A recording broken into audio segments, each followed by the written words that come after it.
guys doing? We're going to the pool, aren't we? We're gonna go have fun. We're gonna play outside, enjoy the nice weather. Wait, what are you doing here? It's fall. It's cold, and you're gonna have to be in your house a lot more. No!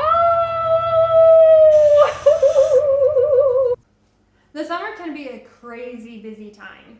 The kids are home from school, you're going on vacation, visiting family, and the house is kind of the last thing on your mind. This week we're going to be talking about 5 tips that you can do to reset your home. And we're gonna start in the kitchen. The kitchen's the heart of the home. It's where everybody spends the time, whether you're doing homework, socializing, eating dinner, whatever it is, you spend a lot of time in the kitchen. Emily, what tips do you have to keep the kitchen in good shape? Yeah, so I have 5 tips today. And the first one is to clear out your fridge. All right, a lot of things get shuffled around, things get lost in the back, so make sure you go through your fridge, take everything out, and get rid of those leftovers that sometimes gets hidden in the back and turn into something unworldly. Ungodly. And then also do that with your pantry and your extra freezer and your freezer if you have one. So as you're going through them, look for expiration dates, especially in the pantry. The oldest thing I've actually found in a pantry was in like 2006. That's old. So it was a spice, so it wasn't that bad, but still. You just never know.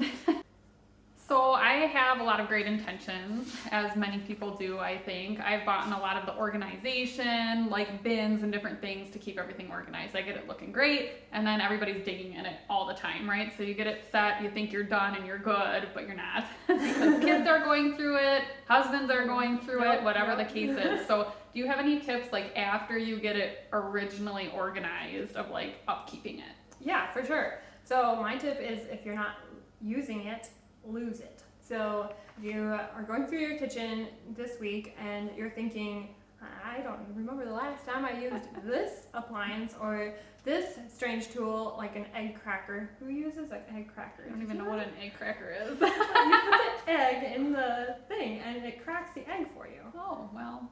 Or you could just, yeah, you don't need that in your life. So if you don't use it, get rid of it. You don't need it.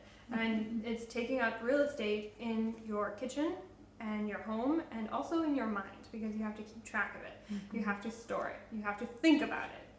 I think those tips are great for people who are also looking to sell their home in the near future, because decluttering is like the #1 thing that I would recommend for home sellers, because if you walk into a space and it's super cluttered, it's gonna feel smaller. So if you're looking to sell your home, not just in your kitchen, but every room, get rid of all the stuff. If you're not using it, lose it. Get rid of it. Yep. One of the most beneficial ways to you can't organize the junk. You gotta get rid of stuff before you can properly organize it. You want to organize the things that you are using. Why organize and buy bins for things that you don't need? Yeah, and if you're moving, you don't want to pack up a bunch of stuff that you're not going to use anyways. Get rid of it before you pack. Exactly. My next tip for you is to clear off your counters. Get rid of everything that you don't use on a daily basis and think deeply about it. Do you actually need this out on your counter? Maybe it is okay that you put away the toaster every morning, or you put away the things after you use it. And if you have the space to do that, that's fabulous. You don't want to clutter up your counter space with unnecessary items. Yes, I'm like huge into having nothing on my counter. Like what you see back here is about all that I allow on my counter. All of our big appliances go away, the toaster, everything, and we pull it out as we use it. And again, it gives that illusion of the space feeling bigger. Not that it actually is bigger, but it feels bigger. You can tell that when a kitchen has everything on the counter space, that all the appliances that you might own, it looks really cluttered. But then when you remove all of those items and you only have the things that you absolutely need and a few decor pieces, because that's nice too, you can totally see a difference. The next tip I have for you is to use your space. those of us who live in small apartments, it's tricky to just be thankful for what you have and use the space that you have. If you don't have a lot of counter space, try using the walls or the side of your fridge, or maybe another small closet nearby that you can use for overflow. Yeah, so we don't have a specific like pantry, like a walk-in pantry, but we do have a room on the other side of our kitchen that's designed as a utility closet that we use as like kind of kitchen overflow. And then another great thing that we do is like our cabinets go up really high, and that's becoming a more common thing in homes, is to put the stuff you're not using up high, and like the holiday themed stuff, Absolutely. maybe serving dishes you're not using regularly, and just get it away in a space that's easy to access, but just out of the way of daily use. The next tip is creating a command center. The command center is where you just drop your things or you put your mail. It can be a bin on the shelf or even up against a wall. Whatever you decide to do, it needs to hold just your stuff that may collect on the counter. Your mail, your keys, whatever you need, stuff like that. Yeah, so we have a split level house. In Chippewa Valley, they're very common. Split level homes are continuing to be new builds as well. So on our landing, we've gotten creative. We put in like a table on our landing in the entryway so we can organize stuff there. And then up in our kitchen, because everybody loves, for whatever reason, to do their bills in their kitchen.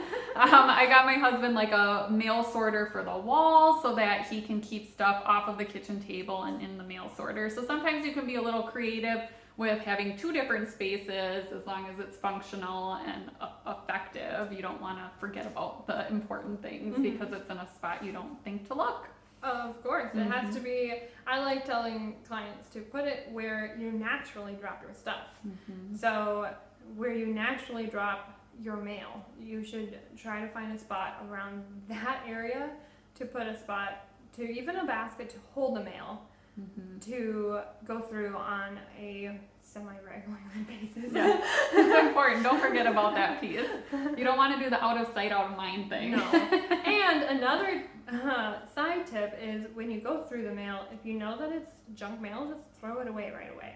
You don't need to go through it later. Just throw it right away. Right away.